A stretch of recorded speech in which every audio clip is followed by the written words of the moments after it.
Just रोमेड में आपका तहे दिल से स्वागत है। आज की मिठाई जैसे मुंह में आप डालोगे वैसे घुल जाएगी और इतनी स्वादिष्ट लगेगी कि आप इसे बार बार बनाना चाहोगे। बहुत ही सिंपल तरीके से और हमारे किचन के बहुत ही कम सामान से बनने वाली मिठाई है। आप इसे बनाना चाहोगे तो सिर्फ आपको पूरा वीडियो अंत तक देखना होगा। जब भी आपके घर में कोई मेहमान आए तो आप इस तरह से बना के रख सकते हो, आपकी ज़रूर वाह वाह होगी। तो चलो ज़्यादा कुछ ना बोलते हो, इस रेसिपी को शुरू करते हैं। सबसे पहले हमें यहाँ पर लेनी शक्कर, कढ़ाई में डालनी है। अगर आप वजन से बोलो तो 300 ग्राम है और मैंने यहाँ पर 1.5 कप के हिसाब से डाली है। और 1.5 कप ही हमें पानी डालना है। पानी डालने के बाद आपको यहाँ पर इलायची डालनी। आप इलायची पाउडर या तो इलायची तोड़ के डाल दीजिए, छिलकों के साथ ही डाल दीजिए, या तो इसको आपको कूट के डाल दीजिए। मैंने इसे कूट दिया था छिलकों के साथ ही। अब इसे शक्कर को हमें अच्छी तरह से पिघलने देते हैं। तब तक देखिए यहाँ पर मैंने मूंग दाल ली थी 1/2 कप। जैसे कि बहुत ही भर के पूरे ऊपर तक लेनी है आपको भर के। और वो 110 ग्राम है ये शक्कर, ये सॉरी मूंग दाल। ये इसमें मैंने 2 घंटे के लिए भिगो दिया था। अच्छी तरह से भीग चुकी है, टूट रही है ना, तो मतलब अच्छी तरह से भीग गई। इसका पानी पूरा पहले निकाल दीजिए छन्नी में और बाद में इसे हम मिक्सी जार में डाल देंगे। मिक्सी जार में डालने के बाद आपको इसमें पानी नहीं डालना है। अगर ज़रूरत के हिसाब से आपको डालना पड़े तो आप बाद में डाल सकते हैं, पर पहले इससे अच्छी तरह से इसे ग्राइंड करके ले लीजिए। तो मैंने देखिए इसे अच्छी तरह से ग्राइंड करके ले लिया। तो इस तरह से पेस्ट होनी चाहिए। आप रुक रुक के कीजिए, अपने आप पीसी जाएगी क्योंकि मूंग की दाल जल्दी से ग्राइंड हो जाती है। तो अब आपको डालना है यहाँ पर 100 ग्राम पनीर। पनीर 100 ग्राम डाल दीजिए, या तो अगर आपके पास मावा हो तो आप मावा भी डाल सकते हैं। तो इस तरह से टुकड़े करके इसके अंदर डालने के बाद आपको इसे ग्राइंड करना है। अब पनीर और दाल ग्राइंड करते वक्त आपको अगर ज़रूरत पड़े तो आधा चम्मच या तो 1 चम्मच डाल के इसे ग्राइंड कर सकते हो। तो देखिए अब ये कंसिस्टेंसी आपको मैं दिखा देती हूँ, बहुत ही परफेक्ट है। अच्छी तरह से ये पीसी गई हुई है हमारी ये दाल और पनीर। तो अब क्या करते हैं, इसे निकाल के एक बोल में रख देते हैं। तब तक हमने जो शक्कर रखी थी वहाँ चल के देखते हैं। तो शक्कर देखिए अच्छे से पिघल चुकी है।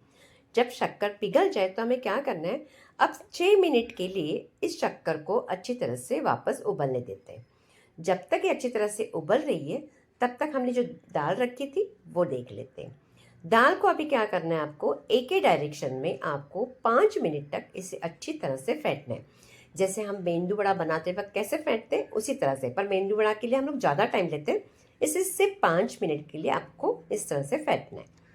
यहाँ पर देखिए शक्कर अच्छी तरह से 5-6 मिनट हो चुके, थोड़ी सी कम भी होगी। अब इसके हमें कोई भी चाशनी 1 तार की 2 तार की कुछ नहीं बनाना है। सिर्फ इसमें एक चिपचिपा सा बनाना चाहिए, जैसे गुलाब जाम होता है, जो गुलाब जाम की हम जब बनाते हैं ना चाशनी, उस तरह से। बस ये परफेक्ट है। गैस बंद कर देते हैं और इसे निकाल देते हैं। अब यहाँ पर मैंने 5-6 मिनट तक इसे अच्छी तरह से फेंट दिया था। फेंटने के बाद देखिए ये मिश्रण किस तरह से हो गया, हल्का भी हो जाता है। और इस तरह से जिस तरह से मैंने आपको बताया वैसे कंसिस्टेंसी होनी चाहिए। कढ़ाई में तेल गरम करने रखना है, पर काफ़ी गरम नहीं करना है। जब एक छोटा सा आप कुछ भी दाल डालोगे, हल्के से ऊपर आ रहे हैं, मतलब परफेक्ट हमारा ये तेल गरम हो चुका है। अब इसके अंदर चम्मच से इस तरह से, जैसे कि पकोड़े डालते हैं ना, वड़े डालते हैं, उस तरह से आपको डाल देने। डालने के बाद आपको 2 मिनट तक तो आपको रुकना होगा। जितने आपको लगते हैं उतने डालिए, कुछ प्रॉब्लम नहीं होगी। अब इसके बाद आपको 2 मिनट रुकने के बाद इसे आप चम्मच से या तो किसी भी फोक से, झारा मत लगाइए, पहले तो फोक से इस तरह से इसे पलट दीजिए। अब देखिए ये परफेक्ट बने और ये क्या होगा, बाद में ये बहुत अच्छी तरह से और फूलेंगे। अब जब भी आप इस तरह से बनाते हो तो कभी कभी ऐसे भी होता है कि बैटर कभी कभी पतला हो जाता है, पर पतला ना करें। पतला हो गया इनकेस तो आप इसके अंदर सूजी डाल सकते हैं। सूजी डालने के बाद आपको सिर्फ 10 मिनट के लिए रखना होगा। तो देखिए अगर आप इस तरह से बनाओगे तो कोई गलती होएगी नहीं, आप इस तरह से बनाओगे आपके परफेक्ट बनेगी। अच्छी तरह से ये हमारे बन चुके हैं, तब इसे निकाल देते हैं छन्नी में। बहुत ही रंग देखिए कितना सुनहरा आ गया है, एकदम गोल्डन जैसे। इसी तरह से आपको निकाल के एक प्लेट में ले लेते हैं। हम क्या करेंगे, इस सभी वड़ों को, या तो आप पकोड़े बोले तो वड़ों बोलो, इस सबको पहले तो हम निकाल लेते हैं। इसे इस तरह से मैंने निकाल दिए और जो बाकी का बैटर था ना उसे भी उसी तरह से पहले बना लेते हैं। सारे हमें पहले बना लेने, उसके बाद हमें ये सभी को चाशनी में डालना है। तो देखिए मैंने बना के रेडी कर दिए। अब इसे निकाल देते हैं और उस चाशनी में हम डालेंगे। चाशनी थोड़ी सी गर्म होनी चाहिए, बहुत ठंडी नहीं होनी चाहिए, हल्की सी वार्म होनी चाहिए। तो इसके बाद इन वड़ों को इसके अंदर डाल देंगे। डालने के बाद थोड़ा सा इसे कच्ची से या तो चम्मच से थोड़ा सा मिक्स कर दीजिए, उलट पलट कर दीजिए ताकि ये अच्छी तरह से डीप हो जाए। और इसे आपको 1.5 घंटे तक, 1.5 घंटे 2 घंटे भी रखोगे तो कोई प्रॉब्लम नहीं, इसे रख दीजिए। अभी देखिए चाशनी कैसे है और बाद में आप देखोगे इसका ये कैसे होगा, आपको अपने आप पता चल जाएगा कि ये पूरा सोख जाता है। तो देखिए मैंने तो 1.5 घंटे रख दिया था अच्छी तरह से, तो पूरी चाशनी उसके अंदर गई है, एकदम जूसी जैसा हो जाता है, जैसे गुलाब जाम होते हैं ना, उस तरह से। बस आपको जो भी मैंने बताया उससे आपको अच्छी तरह से एकदम प्यार से अच्छी तरह से बनाना है, परफेक्ट आपकी बनेगी, कोई गलती नहीं होगी। आपको फिर सूजी भी डालने की ज़रूरत नहीं पड़ेगी।